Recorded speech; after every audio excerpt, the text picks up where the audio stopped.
I'll be making presentations on the livestock methane emissions from Indian livestock. What are the challenges associated with the estimations and the mitigations, and where the opportunities exist as far as the methane emissions, particularly enteric methane emissions from Indian livestock is concerned.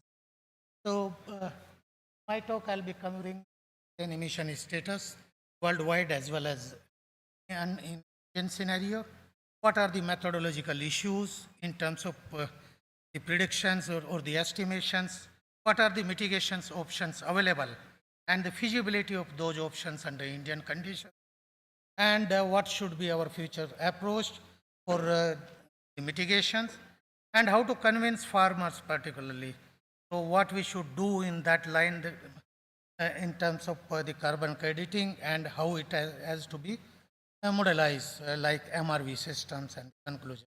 So if you look at the overall atmospheric concentration of the greenhouse gases in the atmosphere, it is almost 470 ppm irrespective of the GHG.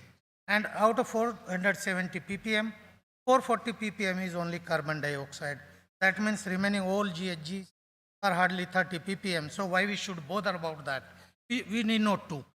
So here you see the methane is almost 220 times less than the carbon dioxide concentration wise, if you see that. But when you consider the global warming potential of the methane, it is almost 27 times higher than the carbon dioxide. So if you consider the global warming potential, it is hardly 9 to 10 times less than the carbon dioxide, the methane emissions overall in the. So that means it is equally significant, greenhouse gas in the atmosphere, and you cannot neglect it. The overall emissions is almost 558 teragram per year, out of which 548 teragram is being removed through various things. That means there is a net accumulation of 10 TG methane worldwide. And if you see the India as well as Brazil, these two countries have been, identified as the hot spots for enteric methane emissions particularly worldwide. And this emissions of enteric methane and the dairy cattle, including the dairy as well as non-dairy, the aggregatively they constitute almost 72 to 73 total methane emissions, and around 19% is coming from the buffaloes. So at NNP we have done some work, and we have not used the IPCC system. Why we have not used those IPCC systems, that we'll see in the later slide. Here you can see NINP approach. Basically, we use the primary data on the methane production potential as well as the secondary data on the livestock census. And our estimate says that Indian livestock is emitting 9.25 TG of enteric methane annually, and the species-wise contribution, if you see, 6% is from cattle, 29% buffaloes, and there are some minor species like yak, methons, camels that we have not taken into consideration. So apart from global warming potential and its role in the global warming, the methane is also carries another equally important energy loss, which is very crucial. We have worked out a figure and arrived on this that from the dairy cattle in the country, around 38 into 10 to the power 8 gigacalorie of the energy is being wasted because of the enteric methane emissions from dairy cattle. And this is state-wise estimate. So if you put all the doses, starting from consumption till the productions in one frame, and consider including methane emissions, almost 40 to 50% of the energy is being wasted. And if you put this into or convert this into monetary terms, almost 150 to 160 rupees equivalent energy is being wasted every day. So here we tried to correlate the production of different states as well as the methane. And you can see these two items are highly negatively correlated. So these states like Haryana, Punjab, where the production for milk yield is more, production is. On the other hand, the states like Madhya Pradesh, Maharashtra or UP, Where the production potential is less, the methane emissions is very high. That means methane emission is subjected to the intake as well as the production efficiency of the livestock. So this is the issue what I was talking about, the estimates. But in tier 1 system in IPC, what we do generally, we simply multiply the number of animals with one emission figure. Let us say in case of dairy animals, it is 55 kg. So all the dairy animals in the country, we are multiplying with 55 kg. So that gives no completely erroneous picture. In tier 2, it is far better than the tier 1, where we consider the take as well as the emission factors.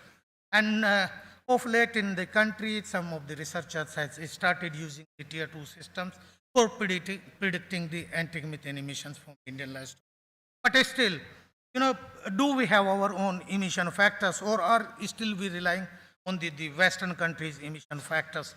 We do not have our own emissions factors, and probably we need to derive them based on the regions, based on the feeding strategies, or the feeding practices, which keeps changing, across the seasons in the country.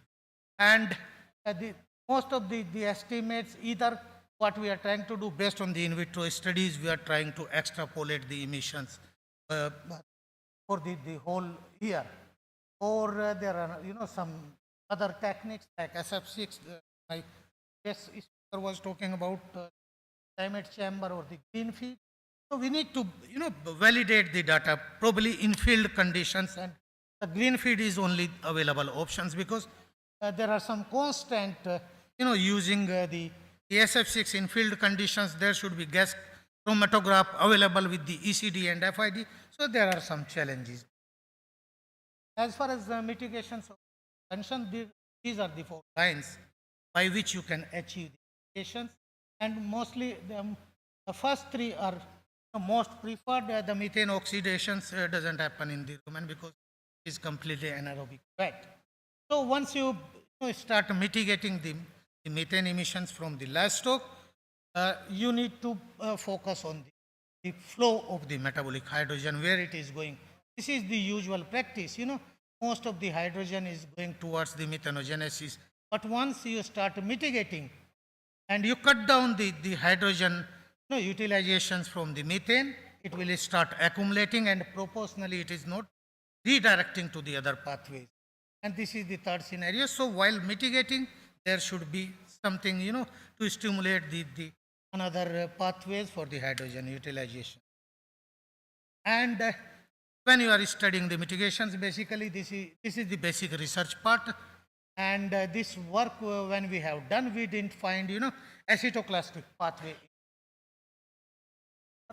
And we found that in our livestock, mostly the methylotropic as well as the hydrogenotropic pathway. Hydrogen was most prevalent. So if we look at the commercially available anti-methanogenic products worldwide, the first product, the Bower, which was first licensed by the DSM, and later on the Elanco has licensed this product into the US. NOP-based product has the capacity or potential to decrease methane emissions by 30-35%. And the Ruminate is another Australian seaweed-based product based on the tribromomethane or the bromomethane. And these are the Indian products. Haridwar is an NP product licensed to 4 firms, including the BIF, the co-chairman himself has licensed the product. And this product basically is being implemented or adopted in 14 states through the BIF, and they are doing. There are some other products like Tamarin Plus, an NP product, but this is in the process of licensing, not yet. The IVRI methyl product is one of them. DASMI, developed by the CIRB. So I should say there is no scarcity of the anti-methanogenic products worldwide, or in India we do have, but the implementation or adoption of these products is a major challenge under Indian conditions. So mitigation approach is, if you see, the ration balancing is one of the best approach, because there you need to simply balance the ration with whatever is available at the farmer's doorstep. It will have, it will be very economized, but when you are targeting a moderate reductions or a low, reduction percent of 10 to 12%, because it is mostly happening through the shift in the volatile fat. There are other technologies like seaweeds, tannins, saponins, essential oil. All these are the Indian reference. Lot of work has been done in India. And the seaweed, in today's time, this is a buzzword, and most of the people are working on it. And the first technology which was licensed was asparagopsis, or a red seaweed based technology, which they claim more than 90% reduction in enteric methane emissions. And this future feed of this is Australia based CSIRO company basically, like Agri Innovate in ICR we have. So this asparagopsis is been licensed and very high reduction. The NNP has also licensed one technology. Basically the bio waste of seaweed based technology.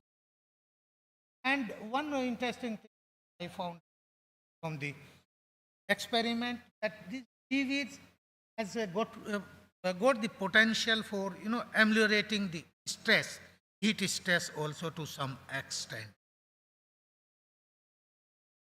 So if we compare these anti-methane products, different products, where Indian products and all those, there are reduction percents. Of course, the asparagopsis based has got the highest, and ruminate. Our product has moderate 15, 20, 25%. And that's, I think, is a desirable reduction, because beyond that a lot of metabolic disturbances will happen. So nitrate and sulfate reduction is, of course, the promising technologies, and a lot of work has been done, and some work also been done at the NDRI also. There are certain issues also associated with the use, particularly the end products, or the conversion is the issue in case of the nitrate to nitrite. So if we need to, we need to investigate it thoroughly. So while studying the enteric methanogenesis, its formations, all these, it is all associated with the microbiota, and that's all we are studying in the present time. But what should be our approach? Recent times, mostly either we are doing the metagenomics or the metatranscriptome. So in one of the study, I have compared both metagenome and transcriptome, and I found that this archaea is hardly 1% of the total microbiota, but at functional level it is constituting around 10%. So that means if you do the functional abundance studies, that would be far better than the studying metagenome. Feeding for low methane emissions, another important approach. The proof of concept is already been proved, but there is not a single study in India. And if we have a large herd, we can focus on that also. The residual feed intake, again related with the feed conversion efficiency. The archaeophage therapy, very effective. They are natural denizens of the rumen, but there is no work on. The approach is already been proved. The concept is already established in Australia, but thereafter no work has been done. So if you look at the economic impact by adopting the methane mitigation technologies, how the farmers are. This is the environmental benefit. If you target 20% reductions from the Indian livestock, it will have almost 2,000 gigagram less methane environment, which can shrink, the carbon footprint of livestock production equivalent to the 54,000 gigagram CO2. And the energy about 75 to 10 to the this much gigacalorie, which can fulfill the energy requirement of 7 million cattle and can produce 16 million metric ton of the milk, provided there is sufficient supply of the protein. So apart from that, the carbon crediting is one of the way by which we can incentivize the dairy farmers, particularly in India. So almost one carbon credit, and this one credit can be shown $15 US. So yeah, only two. So the small countries, they are selling the carbon credit. Sri Lanka, they get Bhutan, but unfortunately, there is no carbon crediting in India. So when we talk about the carbon crediting, what should be our approach? We need to focus on the MRV system. Monitoring, reporting, and verification are the workflow, how it will go. And there is a clear mention in A6 Paris Agreement about the MRV system.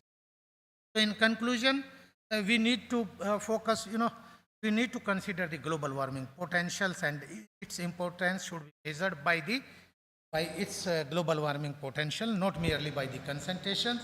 We need to develop the entering methane emissions factors if we really want to use the tier 2 or tier 3 systems for the estimations.